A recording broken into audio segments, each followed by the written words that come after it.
Hey everybody, welcome back to the channel. Today I got a kind of brief video talking about the Rangers' new GM, Chris Young. This is an article from Dallas Morning News from yesterday, I believe, depending on when you see this video. It's titled, Rangers GM Chris Young says Rangers are satisfied with returns for Lance Lynn, Rafael Montero. But the interesting part is this little subtitle.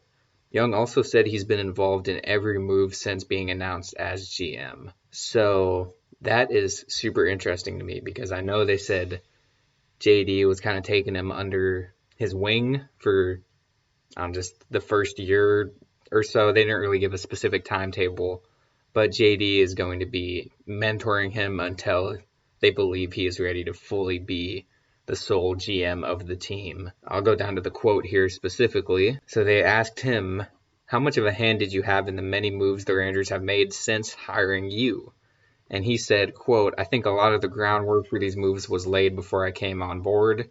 That said, since I've been on the last week or 10 days, I've been in on every conversation. I've been really sitting back, learning and observing, but I've also been contributing in areas I feel comfortable in. So that is interesting. He says a lot of the work was laid out already, but still is very good to know that he is kind of chiming in on these moves because knowing how JD has been the past 10 years, I'm not entirely sure if he would have pulled off this kind of return for the players. A little bit of it has been interesting, I believe. The Rafael Montero one, we got a 17-year-old prospect, and then part of the Lance Lynn one was a 20-year-old. I'm not entirely sure on that, correct me if I'm wrong, but there's been a lot of trades that have happened in the past, I guess about the past week, like you said. It's been a little surprising, and as of the day I'm making this video, they just got the player to be named later for the Todd Frazier trade. Not a super great return, but considering that it was Todd Frazier and how he performed in 2020, I'd say that's pretty good. And later on in the article here, he acknowledges the fact that Texas does have to rebuild. They cannot keep doing this kind of half rebuild that has been going on ever since the back-to-back division titles in 2015 and 16. But he says he still wants to be competitive, which of course you're at least going to say that. You're not going to fully admit to just tanking unless you're the Detroit Tigers or Pittsburgh Pirates or something where you just very obviously are not trying at all. And then they just hit him with the hard questions. Do you think we got a good deal for Lance Lynn? Do you think trading a division rival, your closer for a teenager, is a good move? I think the Weems and Dunning trade, that the return they got was very good for Lance Lynn because of the control that you can get, which he says that here they're two pieces that are going to be under team control.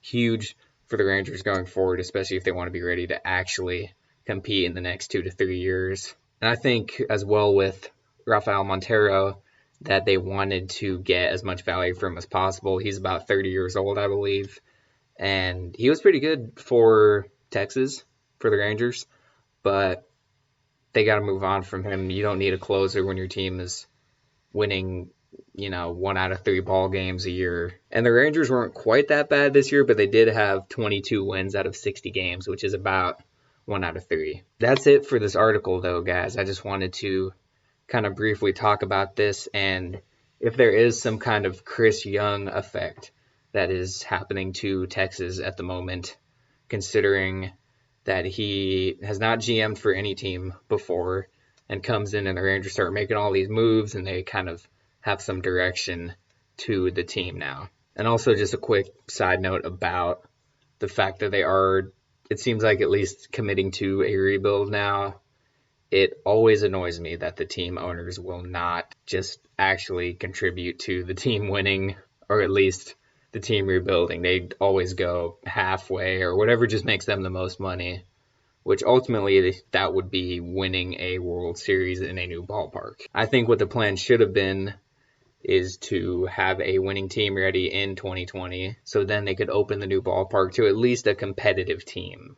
Last year's team was not competitive. Now that's a lot easier said than done, but there's also the whole fact that they didn't necessarily need the new ballpark, and that's a whole other debate that I could make a separate video about. So let me know what y'all think in the comments. Do you think Chris Young is having this insane effect on the Rangers, or is it like he said where these moves were kind of in place already, and he just chimed in a little bit, maybe improved it some. I think the future is going to look pretty good for Texas now that they've gotten a fresh set of eyes.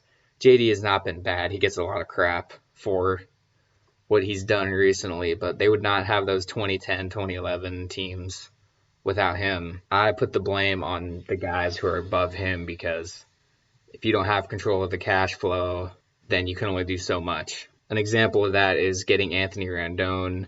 The Rangers offered him, I think, $260 million, and he ended up signing for $270 with LA, which that might have been for the better. I don't think he did too hot in 2020. But before I keep rambling about that, I'm going to wrap up the video here. Let me know what you guys think in the comments about Chris Young, the future of the Rangers, anything you might want to know. And I will try to keep y'all updated throughout the offseason as well with little videos like this. Hope you enjoyed, and I'll talk to you later.